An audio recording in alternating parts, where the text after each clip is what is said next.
दोस्तों, आज हम लोग कक्षा 10वीं की आपका ग्राफ जो अध्याय है आपका 7, उसमें से हम लोग ये क्वेश्चन नंबर 4 जो है इंपॉर्टेंट क्वेश्चन की सीरीज में इसको हम लोग सॉल्व करेंगे। चलिए देखते हैं इसको किस प्रकार से हम लोग समझेंगे।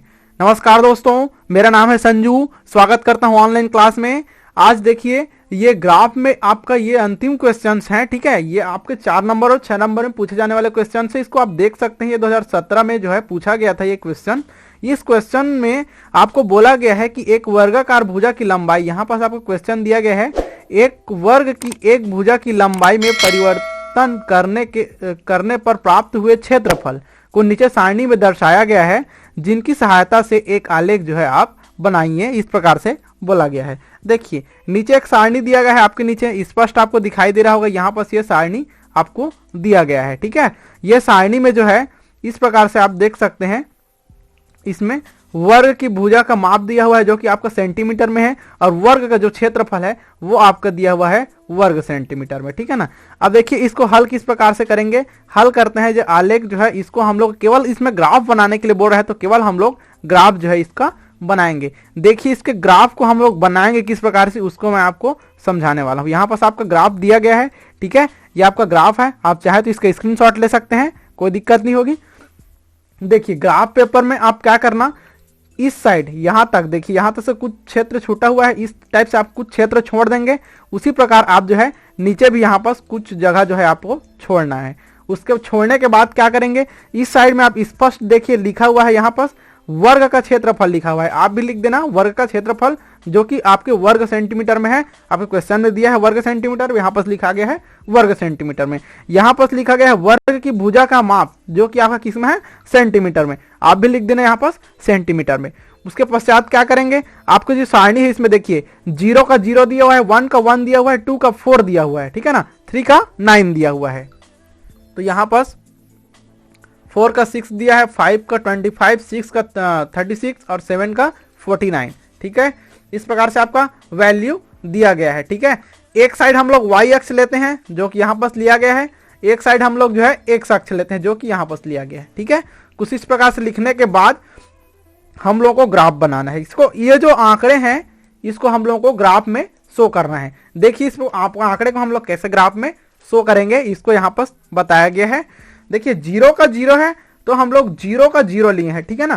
तो उसके बाद क्या बोला है, वर्ग की भुजा का माप, इसको हम लोग वर्ग की भुजा का माप लिए हैं। तो वर्ग की भुजा का माप ये है, तो ये जो आंकड़े दिए गए हैं इसको प्रत्येक सेंटीमीटर में 1 2 3 4 करके आपका आगे बढ़ा गया है। देखिए यहाँ पास 1 है, यहाँ पास 2 है, यहाँ पास आपका 3 है। उसी प्रकार से यहाँ 7 तक दिया गया है, तो इसमें 7 तक, तो यहाँ पर 7 तक दिया गया है, तो 7 तक हम लोग आगे इसमें बढ़े हैं एक अक्ष की ओर।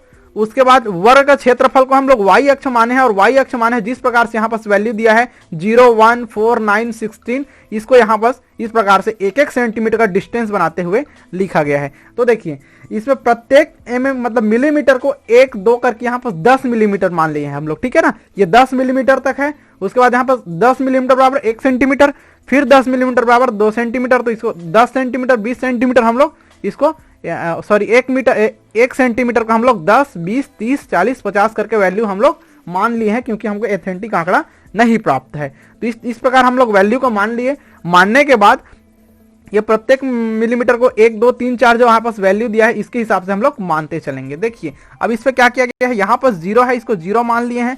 0 मानने के बाद फर्स्ट में आप 1 का 1 दिया गया है, देखिए यहाँ पास 1 का 1 वैल्यू दिया गया है, इसको हम लोग को शो करना है। तो इसको शो करने के लिए क्या करेंगे, यहाँ पास प्रत्येक हम लोग एक लाइन को 1 मान रहे हैं, 1 मिलीमीटर को 1 मान रहे थे। यहाँ पास 1 मिलीमीटर में इस प्रकार से हल्का ऐसा करके ग्राफ को धीरे से ऐसे उठाए हैं, इस प्रकार से थोड़ा सा 1 मिलीमीटर, ठीक है ना। 1 मिलीमीटर उठाने के बाद एक डॉट लगा दिए। उसके बाद दूसरा में क्या बोला गया है, आपका 2 का 4 दिया गया है, ठीक है ना। यहाँ पर ये 2 है, ये 2 है, तो ये 2 मिलीमीटर है, तो 2 मिलीमीटर को सीधा यहां से उठा के, है ना, यहाँ पास एक काम ये किया गया है, यहाँ पास 2 सेंटीमीटर का लिया गया है, ठीक है ना। ये 1 सेंटीमीटर 2 सेंटीमीटर, 2 सेंटीमीटर का 10 लिया गया है, ठीक है। मैं बोल रहा था आपको 1 सेंटीमीटर का लेना है करके, लेकिन नहीं, 1 सेंटीमीटर का नहीं लेना है, यहाँ पास 2 सेंटीमीटर का लेना है। ठीक है, ये 2-2 सेंटीमीटर का लिया हुआ है आपके ग्राफ में, आप भी 2-2 सेंटीमीटर का इसको लेंगे। 1 सेंटीमीटर में गड़बड़ हो जाएगा। ठीक है, यहाँ पर देखिए, यहाँ पर 1 सेंटीमीटर, ये भी 1 सेंटीमीटर, 2 सेंटीमीटर का 1 सेंटीमीटर मान के इसको लिया गया है। ठीक है, अब देखिए हालांकि ग्राफ में इसमें एक एक्स अक्ष पर 1 सेंटीमीटर बराबर 1 सेंटीमीटर, वाई अक्ष बराबर 1 सेंटीमीटर बराबर 10 सेंटीमीटर का स्क्वायर बोला गया है। देखिए यहाँ पर है ना, ये सेंटीमीटर का स्क्वायर दे दिया गया है। जो भी आपके फॉर्मेट में दिया गया है, क्वेश्चन में पूछा गया है, उसी प्रकार से इसको लिखना है।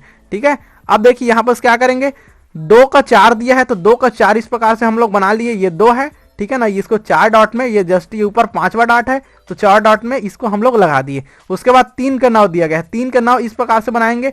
ये वाला 10 है, आपको यहाँ पर से वैल्यू दिख रहा है, ये 10 है ये वाला वैल्यू, तो हम लोग 10 नहीं लेंगे, इसमें हम लोग को 9 बोला गया है, 3 का 9 तो 3 का हम लोग 9 बना के लिए हैं।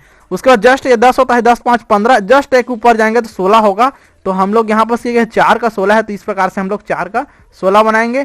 5 का 25 है तो 5 का 25 बनाएंगे, आपको समझ आ गया होगा। 6 का 36 बना दिए और 7 का 49 इस प्रकार से बना दिए। इतना बनाने के बाद जो है यहाँ पर पैमाना है, पैमाने में हम लोग दर्शा देंगे कि कितने सेंटीमीटर में क्या लिए हैं। इस प्रकार आपका जो है ग्राफ बन के तैयार हो जाता है। यदि इसमें कहीं पर कहीं कोई दिक्कत आ रही है तो हमें कमेंट करके बताना। यदि वीडियो पसंद आता है, वीडियो को लाइक कर देना, चैनल को सब्सक्राइब कर लेना, ताकि आपको इसी तरह की और इम्पोर्टेंट जो है आपको मिलती रहे।